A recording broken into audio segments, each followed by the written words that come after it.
Happy Tuesday, everybody. Home appreciation still raging at super hot levels. That's what we're going to talk about today. Thank you so much for joining me on another edition of SRT Live. I am your host, Sean, with the Sean Richard Mortgage team here at Guaranteed Rate. Glad to have you with me on this beautiful Tuesday. And we've got a lot to unpack today. So sit down, buckle up, and let's get to it. All right, so let's start with a review of last week. And we had a couple of big economic data points come out last week. As always, on Thursday, we got the jobless claims. This is unemployment claims. We got initial, which is individuals filing for unemployment for the first time. And then we got continuing claims, which is people renewing their unemployment benefits. And so this is an important piece of information to keep an eye on because we've been hearing a lot about recession in the economy. And one of the recessionary indicators is when unemployment it bottoms out and it starts to tick back up. So unemployment claims are a great indicator of that to see which direction that's headed. So in initial claims, we actually got a result of 200,000 new claims for last week.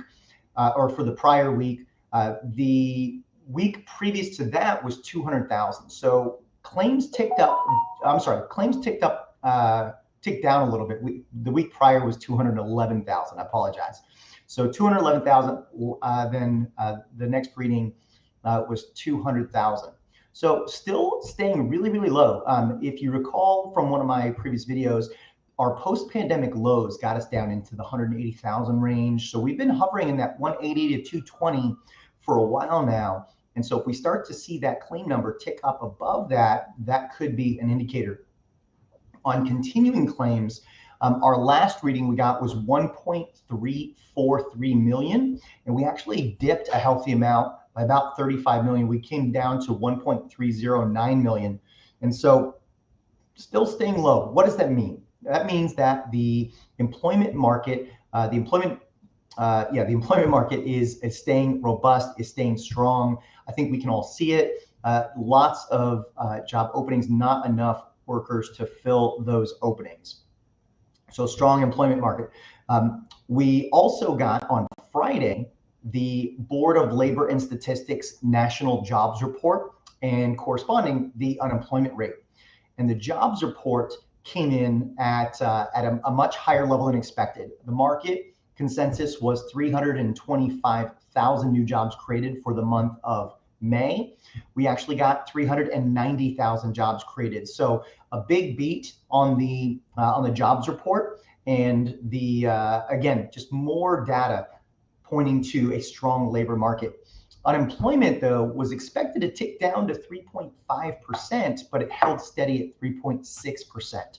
Still very, very low levels, but we want to keep an eye on it. If that starts to tick up, then that could be yet another indicator that we've got a recession on the horizon. So that was last week. This week, we've got lots of data as well. Today was a banger. We had CoreLogic come out with their appreciation data, and oh my goodness, it was smoking hot. So this is for the month of April. So it is a little bit behind.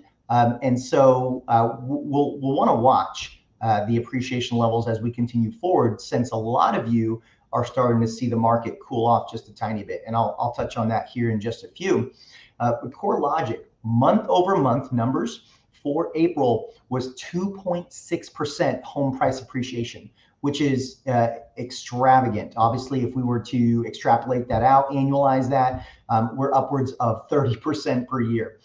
Year over year number for CoreLogic, so from April of 21 to April of 22, appreciation data came in right around 21%. Now, this is a national average, so obviously here in the DFW Metroplex in Texas, we're seeing a little bit different numbers. You've got some areas of the country that are maybe skewing that average a little bit. You've got the Arizonas, the Phoenixes of the world up in the 30s, the 30% range. But we're still seeing very, very healthy appreciation. But again, this is for April.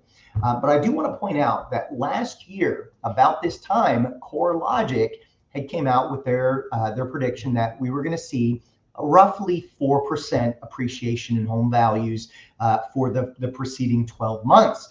Now, here we are, fast forward 12 months later, and they're coming out and saying, well, actually, we had almost about 21% appreciation.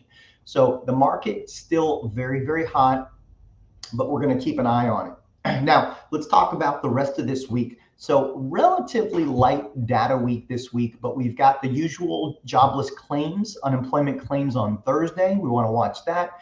And then on Friday, we get a big one. We get CPI, which is Consumer Price Index. And that's an inflation report at the consumer level. So we want to keep an eye on that to see where inflation is headed.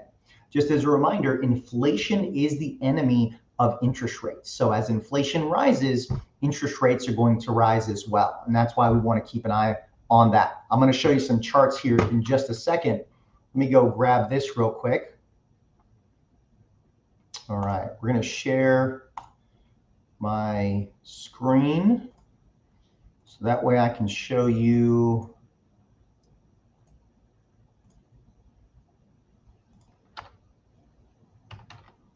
Yeah, let's go here and check this out. So what I want to take a quick moment to show you is I'm going to show you the mortgage-backed security pricing. Now, what's important about this, and you don't necessarily need to know a whole lot, but what's important about this is right here. So this is today. We are actually up. We're up 33 basis points, which is a positive day. It's a pretty big up day, but we are in this enormous range right here, this big trading range right here. Let's go ahead and let's draw this. We are in this big range right here.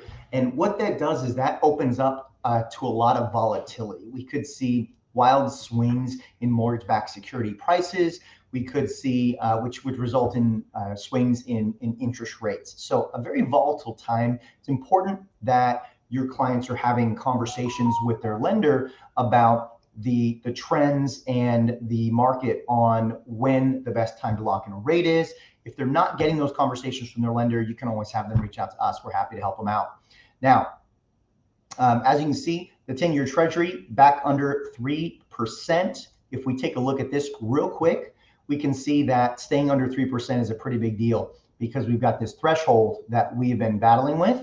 If we're above this, we've got a lot of running room, which is probably going to drive mortgage bonds down and push interest rates higher. So I wanted to show you that real quick. So what do we want to focus on going forward? What's important in the economy? Well, I talked about it a little bit, and that was inflation. And we wanted to keep a really big eye on inflation. I want to show you a couple things real quick. Let me pull up. Let's see. Let's go ahead and let's pull up this right here. Okay. So a little bit hard to see. Let me see if I can zoom in a little bit. Boom. All right. So we've got the CPI, Consumer Price Index, coming out this Friday. And the Consumer Price Index takes into consideration, it's a 12-month rolling average of the month-over-month inflationary numbers. So here we are. And so if we go back 12 months here, all right, so there's 12 months. So we're about to lose April of 21. And so if we're taking an average, depending on where April of 22 comes out, we're gonna see this 0.6 drop off. If we come in lower than 0.6, it's going to improve and reduce inflation. If it comes in higher than 0.6, we're going to increase. But here's what I want to point out real quick is in May of 21, we had a pretty high monthly inflation reading.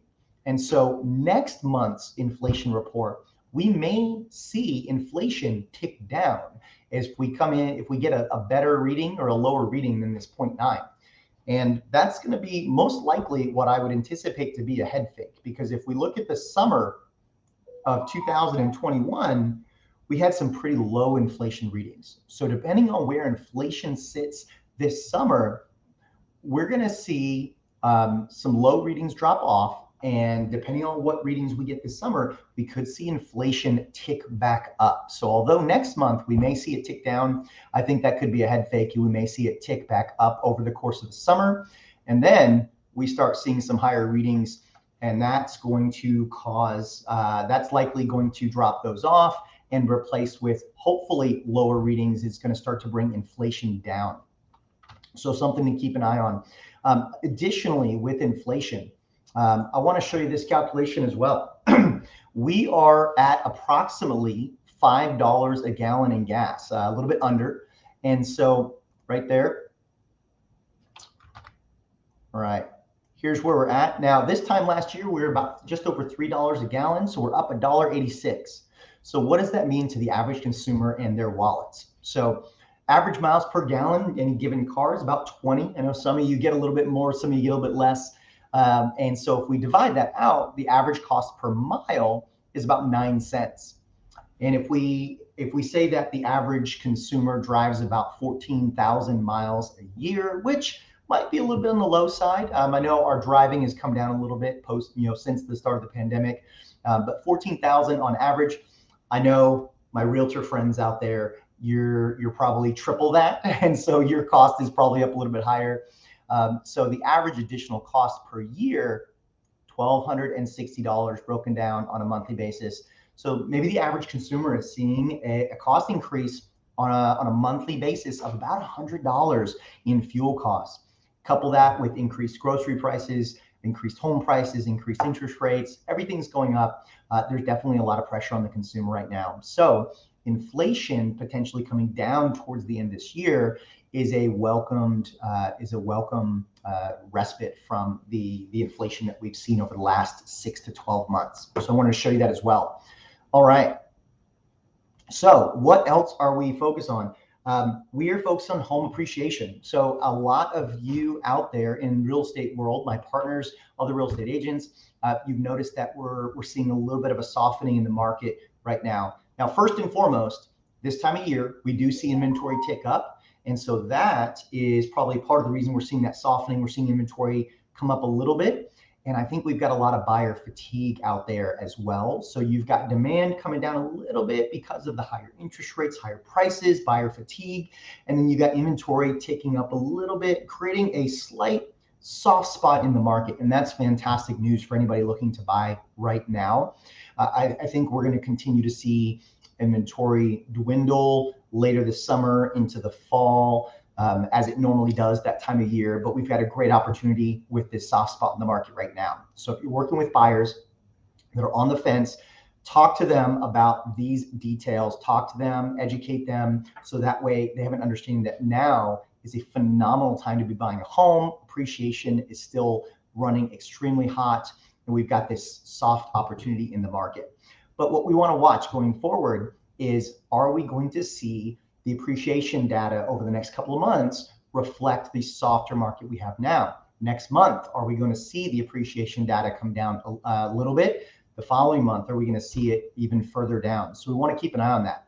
Now, appreciation has been running really hot, but even if we see a deceleration in appreciation, coming back down from the high single digits, low double digits to maybe the mid single digits, 4, 5, 6% is still phenomenal appreciation.